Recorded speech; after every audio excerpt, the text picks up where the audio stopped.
Shamarri kifooni dhaggeeffattoota keenya qophiin keenya guyyaa hadhaa seenaa goota Oromootii fi iyyaafannoo dhaqabna. Turtii keessan nu faana turuun affeerraa kooti.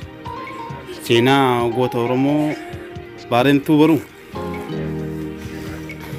Jaal Baarentuun Baruu itti aanaa fi barreessaa Jaal Nadhii Gammadaatu. Eessa jira? Jaal Baarentuun Baruu maqaa dhaloota isaa Hussein Ahmad Ali yookaan abbaa isaa Obbo Ahmad Ali Baruutii fi haadha isaa aadde Madriyaa Yuusuf Dilboorraa godina Harargee lixaa aanaa Ciroo ganda Waaqootti dhalate. Akkuma barumsa isaa xumureen sirna mootummaa Dargii keessatti yeroo gabaabaa keessa araddaarraa hanga godinaatti hooggansa adda addaa irratti ture.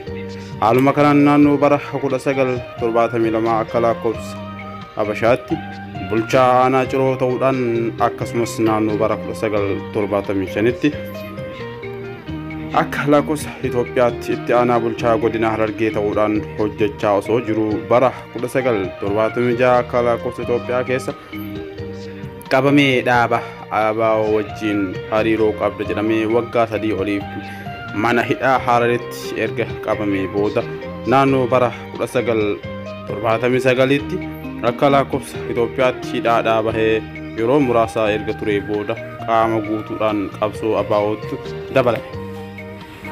Yeroo hooggansa sadarkaa hooggansaa irra jiru sanatti dhaaba adda bilisummaa wajjin karaa harka jalaa lafa jalaatiin walitti dhiyeenya guddaa fi dirqama Oromummaa isaa haala gaariidhaan nama bahaa ture. Jaal Baarentuun Baruu qabsoo Oromootiif jecha takkayyuu yaada ofii of duuba deebisee nama hin beekne nama Oromoo fecha waa hedduu dalagaa ture. Qabsoo ABO'tti akkuma dabalameen haaluma kanaan jalqabuma irratti bulchaa koonyaa magaalaa bal'oo ta'uudhaan magaalaa Haraa Waac ture. Yeroo muraasa booda immoo gara magaalaa Daddaritti lufuudhaan miseensa koree giddu galeessa ABO akkasumas itti aanaa fi barreessaa Jaal Nadhii Gammadaa ta'e. Itti aanaa fi barreessaa Jaal Nadhii Gammadaa ta'uudhaan hojjechaa ture. Haa ta'u malee bara 1987 irratti akka lakkoofsa Habashaatti irraa eegalee achi buutee isaa dhabame.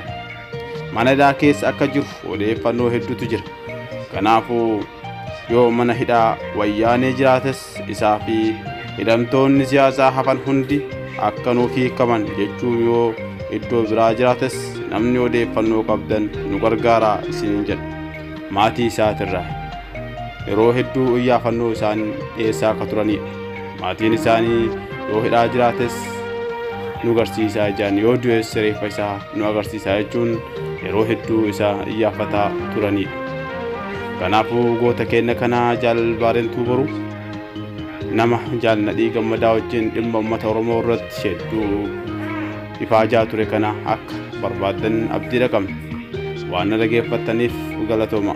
Kan isinii qopheesse an Areerii Kadir.